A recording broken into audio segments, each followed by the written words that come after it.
We are not even 3 days into 2025, and it already seems like this is going to be one of the craziest years that we have ever lived. Hip hop is back because it seems like there's a new artist dissing Kendrick Lamar every day.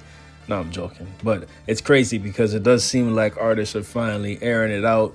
A lot of people are kind of making their side or perspective on the beef that happened in 2024 very clear.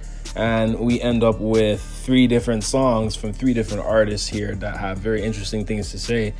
January 1st started very interesting because we ended up getting a song released by Joey Badass. And this song is titled The Ruler's Back. I actually did like this song. It was pretty good. And I have no problem with other artists or rappers coming out right now to diss K-Dot or, really just send shots at whoever, just let the game know that, I'm the guy.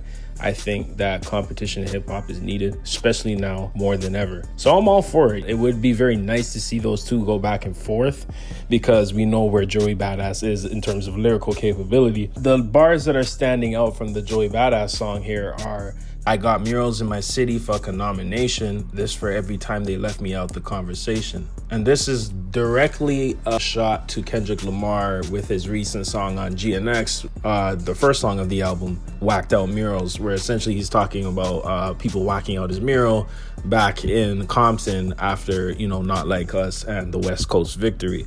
So Joey Badass is essentially saying here, like, I got murals in my city too, you know what I mean? Like, I'm on as well, you know what I mean? I put on for my coast and, my city respects me. And, they're not coming from my murals. They're not really trying to mess with mine, at least. That's kind of what I get from it, that he's kind of trying to say that I'm on a similar level to you and don't underestimate me. And, my city at least seems to be riding with me. The West is obviously riding with Dodd, but there's always going to be outliers, and that's in every city. So it was a nice shot there, but that's an obvious and direct shot towards Whacked Out Murals. He also went here saying, I'm finna bomb on niggas' plans fresh off my vacation. I was sitting back watching from an eagle eye, trying not to react, just give me one reason. I swear I'm on full attack, East Coast nigga till I die. It's clear who the heir apparent king of NY. So I think right here, he's essentially alluding to him saying, I've been watching how things were going, right? A lot of people were talking about the West Coast and, underestimating us and not really giving us props. I'm not really liking that, and I have something to say. So to me, maybe it seems like Joey may even have an album or some type of work, maybe more disses. Seems like he's ready to come outside. And, he was watching the West Coast victory and he wants to make a statement. So that's kind of what I gathered from that right there. Too much West Coast dick licking. I'm hearing niggas throwing rocks really ain't shit sticking. Cause if we talking bar for bar, really it's slim pickings. I rap like I draw pentagrams and kill chickens, nigga. Right? Now, so we obviously know that the West probably had the best year last year, right? Atlanta's been running the game the last few years, obviously, but the West Coast really showed out last year with Kendrick and Tyler, other TDE acts as well. It was just a very strong year, and with the beef and the pop out, everything kind of rounded up nice. And then GNX dropped towards the end of the year, so it really kind of cemented the amazing year that they had. Other artists dropped like Ab Soul, you had Schoolboy Q. So, all around, I feel like the West did definitely reign supreme in 2024. But it seems like Joey Badass, has a problem with that. And we know that Joey Badass and Kendrick have had their back and forth before, but it was never really serious. It was obviously just something, friendly competition. When we're going back to Control, that's the first thing that comes to mind, where Joey Badass felt kind of slighted that he wasn't even mentioned in the Control verse. So it's not the first time that we've seen them go back and forth. Joey Badass seems to feel a way about how the West Coast kind of went about their W last year, and he feels like he is the king of New York, which he says here. He then goes on to say, fuck around with your soul like ether, quick for a feature. This that black Air Force energy coming out of your speaker. Right, I'm out your reach, your arms too short to box the Elohim, still reigning rap supreme, me and Stilo had a dream. So the bars that connect to Kendrick here are, when you hear the bars, this that black Air Force energy coming out of your speaker, I immediately think of Watch the Party Die, like right away. Obviously that was the cover for Watch the Party Die, was the 2 beat up black Air Forces, just showing you black Air Force energy. This is what I'm coming on, this is the tip I'm coming on, and I want to watch the party die. So he's referencing that there as well. He also references Nas with Ether, your arms too short to box the Elohim, which we know that Cole obviously flipped when he did 7 Minute Drill back in April, when he used that for Kendrick by saying your arms too short to box with the God. So that is another shot right there towards Kendrick. And overall, it does just seem like Joey Badass wants to come outside, let people know what type of timing he's on. And once again, like I gotta say, I'm all for it because this is real hip hop. At the end of the day, that's all that really matters. We want to see real spitters coming out here, and rightfully so, come out and say that you're the best and prove why you're the best through your rapping capability. But to claim that you're the king of New York is pretty crazy, especially since there are other artists that have been championed in the New York rap scene that aren't you. It's not to deny your lyrical capability at all, but Joey Badass doesn't seem like at the caliber of level to come and diss Kendrick and expect a back and forth. As much as I would want to see the two of them go back and forth, I doubt that Kendrick even responds to this. I think maybe the most he gives them is a sub, maybe a slight shot on the deluxe or whatever else he has coming out this year, because we don't even know, right? But I don't really see him responding to this specifically because it's a Kendrick diss, but it's also a diss to the West Coast. I think Joey's fine if other West Coast artists come out and they give responses to him, because now it's going to become more on a regional back and forth. And I think that's what's needed. Obviously, if we can keep it on the safe level, I think that's what would be very good for hip hop. If we can have artists from the region repping the region and actually going back and forth with other regions. So I'm all for it. And I'm hoping that this actually has other New York artists actually inspired to come out, drop some crazy verses. I think that's what this whole year should be, really just all these rappers coming out and dropping their best work. So I'm very excited for that. January 2nd happens, and then it seems like a new song with 21 Savage off of Lil Baby's Wham album. What's happening here? It's very interesting because it's not the first time that 21 Savage has come out and had some like subliminals, I guess you could say, or shots towards Kendrick, but then they came out and denied it after. These are lines that you could just attribute to Kendrick Lamar. And I don't really think it's a diss, to be honest, but it's just the timing overall is very interesting. So Lil Baby comes on the track here and says, "Brought Drake with me and it no kung fu. If I hit him in the jaw, then he gon' sue." So this dropped technically this morning, but like late last night. And essentially he said, yeah, brought Drake with me and it no kung fu. If I hit him in the jaw, then he gonna sue. So that's referencing obviously Drake's recent lawsuit with UMG, which I'm gonna do another video on that, man. As a Canadian, we gonna have to talk about that because that's just pretty crazy to me. But that's referencing his lawsuit that he has with UMG over the defamation case over Not Like Us and Spotify and the whole thing going on with the way that the song was promoted. But the other interesting part here, which a lot of people are connecting to Kendrick, is the brought Drake with me and it no kung fu. One of Kendrick's nicknames is Kung Fu Kenny. So that to me is probably the only thing you could connect to him. But I don't think it's a diss. And even if it was a diss, that's a weak ass diss, because what are you really saying? I think he's really just talking about the kickback of the gun, right? At the end of the day. But you could apply it to him if you want. If you're realistically, I think these rappers know if you're going to diss Kendrick, he said say his name, right? So it really comes down to you wanting to say his name or not. And if you're not, then you're going to end up in a situation like this where it's subjective. You leave it to the fans. So some fans are saying it's a diss. I'm not really classifying it as a diss.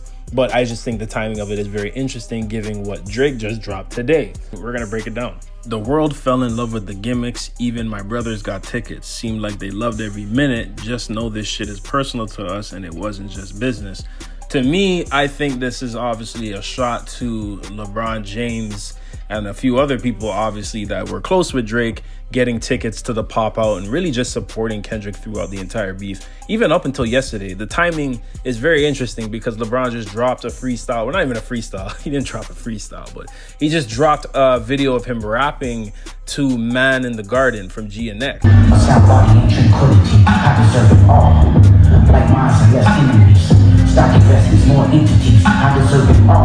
And he was going crazy. LeBron got to really study them lyrics, right? So he was going crazy. And, that's a song that, it's a very introspective, deep song, but, it's not even like it's a TV off or hey now. He's really trying to make it apparent that, I'm really riding with Kendrick. And, that does say something. So it seems that might have irked Drake the wrong way. And the timing of this is very interesting. Even right after that, we see that he says, analyzing behavioral patterns is somewhat suspicious. Niggas was never happy for me when I run up the digits or when I'm breaking world records still as I guzzle a Guinness. Guzzle a Guinness is crazy. But analyzing behavioral patterns is somewhat suspicious. I might attach that to him talking about Kendrick saying, "We hate the bitches you fucked." Here's some other interesting bars in here. Cover my body in dirt, but that wasn't me. That wasn't me. That was a body double, and we've done dozens of switches. Niggas tried to light the front gate up. It wasn't for Christmas. I said a prayer that morning for Sean, and it wasn't religious. It came from a place of desperation and utter suspicion. Rapping was over for now. It came like a sudden decision. I don't give a fuck about you snakes or these other musicians. Niggas started fucking with my family. I'm going to prison. And we all crashing out together. My brother's complicit. Who put a pipe bomb in your trunk? It wasn't Exhibit. I'm trying to blow the doors off that bitch when you touch the ignition. But then I gotta remember who made that shit come to fruition. So even with these bars, I immediately think back to the shooting that happened, I believe the morning that Family Matters and Meet the Grams just had dropped. I think it was the morning of Not Like Us, if I'm not mistaken, or it was the morning after.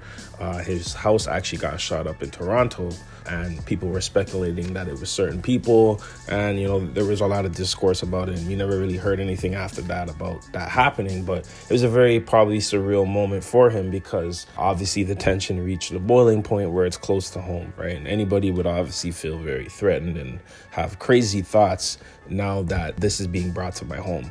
I believe at the time they said he wasn't there, or like family wasn't there, so I don't think they were there. But either way, that's your house, right? Obviously you're gonna feel a way if your house is getting shot up, right? So this verse is pretty much him talking about going to a dark place and contemplating, thinking about giving a reaction and retaliating. But obviously he has to balance the idea that he has so much to lose, and if he does crash out, then everything that he has built up until this point, he could lose it all, right? So he has to balance those thoughts, and he has to control himself. And I think that's the space that he's trying to get into here, essentially talking about the desperation and how down he got to the point where he even contemplated reacting in a way that may not be best for the people who are catching it. So that's pretty much what I gather from that verse here. And I think it's also a double entendre for how he felt throughout the beef, and just even contemplating things throughout the beef as well, based on how things happened after. Obviously having thoughts or malicious thoughts, or just going to a dark place. And I think a lot of people can relate to that. But given how things were going with this beef, like I said, it was inevitable that was going to happen. And it just really did seem like he wasn't prepared for it at all, in terms of it going the other way. Like, it just seemed like Drake didn't or couldn't even fathom that the battle could go the other way completely. He just thought it was a sure win in the bag, that he'd be able to come talk his shit and then go on vacation. But obviously that didn't happen. He underestimated his opponent, which to me, I think was the first big mistake that he made, was underestimate the person you're battling. You can hate them, you can think you're better than them, you can not think they're on a certain level, but you cannot underestimate your opponent, because you never know what can happen, right? And this is proof here. So, and obviously he's talking about it came from a place of desperation, utter submission, right? At that point, he feels like he's backed into a corner. He doesn't know what to do, and rightfully so, because look how things were really getting for him. The whole world was clowning him in the summer, right?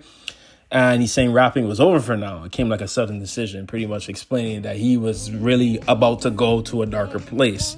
And he's saying, I don't give a fuck about you snakes or these other musicians. Obviously, a lot of people really were riding for Kendrick throughout this whole beef.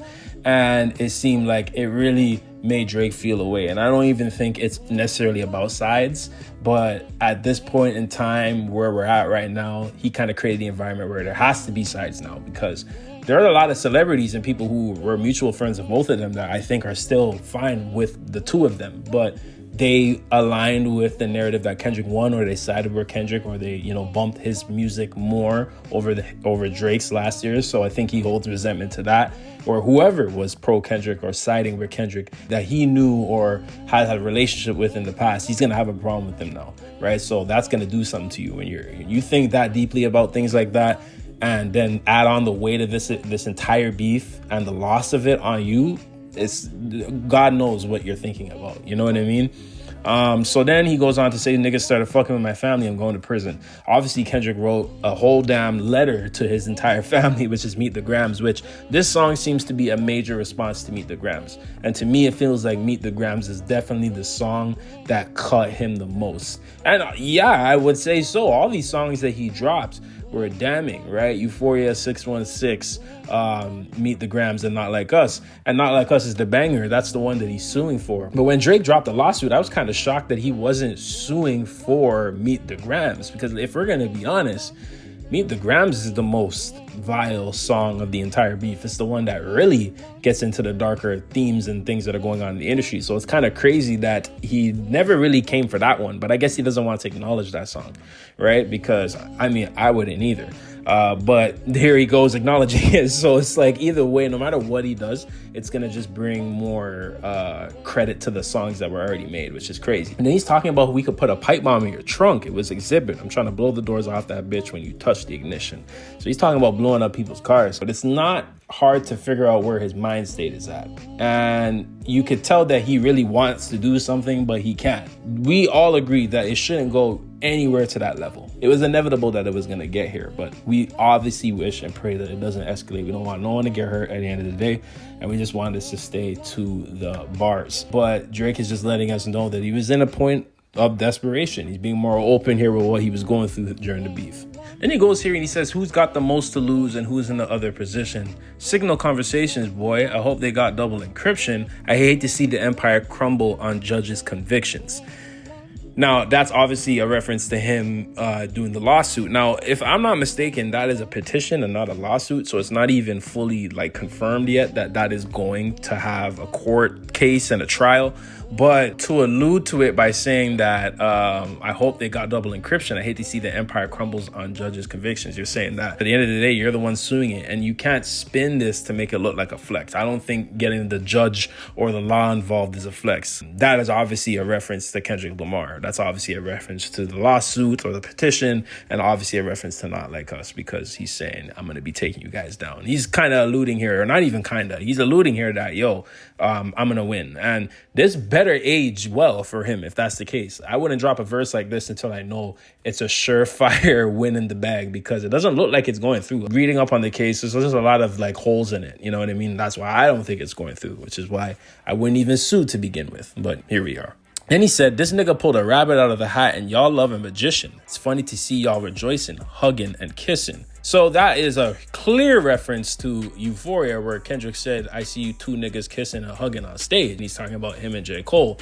And him talking about this nigga pulled a rabbit out of the hat and y'all love a magician. I'm assuming this is just a reference to a magic trick. And I guess he's just trying to accuse Kendrick for basically just being the hype of the moment. So the fact that he beat him, it really does irk him that the beef and the battle went the way it did. So I think he has resentment to the people that they were able to, or they were so quickly to ooh and ah to what Kendrick was doing and not for him. That's what I kind of gauge from that. He also said nothing was the same with all you bitches and nothing's forgiven. A clear reference to nothing was the same, right? And then more talk about him not obviously forgiving his enemies, which there's clearly a lot. I saw that there's a Drake op list. If you have an op list that long, man, that just says something to me. But next time, bury me in gold, my blood is Egyptian. The Dennis James came out when the vodka is flooding my system. I don't have a drinking problem. I got a subtle addiction. I got my father's habits and I got my mother's permission. Another clear reference to Meet the Grams, where Kendrick said that he has drinking problems. So he's telling you that I don't have drinking problems. I got a subtle addiction and I have my father's habits, which Kendrick brought up his father as well, Dennis Graham, on the song, along with his mother, Sandra, as well. And then he said, my dad has another child. I told him that wasn't my sister. Grew up with dozens of Jews, churches with dozens of Christians. Also developed a deep respect for the Muslim religion. I'm staring at my daddy while y'all tell me I wasn't that nigga. All right, so Kendrick did talk about him saying you lied about religious views. Just really seems like a massive response to Meet the Grams, which I do feel like that's a song that cut him deep. And this is more proof. I don't think this will be the last time he's referencing this, to be honest with you. I think he'll probably reference that song for the rest of his career, because you could never get over something like that. I don't expect Drake to get over something like that anytime soon. It's pretty crazy to see the my dad has another child part, right? Which that's kind of wild to pull that out of there. I know some people were trying to say that they think that or I saw someone tweet the other day that they thought that Drake was going to pull the My Father Has a Child card at some point in 2025 to kind of maybe allude to Meet the Grams and the whole daughter thing and show me the daughter and all this and that, which is a whole nother can of worms. I never knew that. I don't really research about Drake's parents, so I don't really know anything about that, but I never knew if that's the case that he had another daughter, so he has a sister. So if that is true, then, well, there you go. There's the reveal. But if that isn't true, then why add that in there right after you said that? You know, there is definitely something more going on with that. I guess he's trying to allude. Well, we don't know how old his daughter is, right? Like, is he trying to allude that Dennis has had a daughter back then when Drake was younger? Or is he trying to allude that Dennis had a daughter within the last few years? Is he trying to allude to the fact that, or maybe he's trying to cover up the fact that his daughter is under Dennis's name? I don't know. But very interesting stuff going on here. A lot of responses to Kendrick, a lot of call outs. And it's setting the tone for 2025. I have no problem with these guys referencing these things. And I'm all for it because it gives me more content to break down. So it's going to be very interesting. And let's see what happens. I think every time that Drake has dropped or subbed or has done something throughout this beef in the last year, Kendrick responded some way. With a tweet, with an announcement, with an album drop or a song or a snip or something, right? So I think something's coming. That's the pattern that we've seen. The Super Bowl is also a few weeks away, so I suspect something to come very soon. So let me know your thoughts on Joey Badass's song. I know 21 Savage's The Mirror feature is not really a Kendrick diss, but you know, if you guys have any more breakdowns or any more opinions on that, let me know. And what do you think about this new Drake freestyle? I'm very excited to hear what you guys think. Drop your opinions down below. Let's have a discussion. Don't forget to like, comment, subscribe, and we got more videos coming for you soon. Stay tuned. Tell me, I don't want to talk on no selling. You know I got language barriers. There's no accent you can sell me. You're cold and ivory, you know I'm a selfish. The crown is heavy. I pray they ain't my real friends. If not,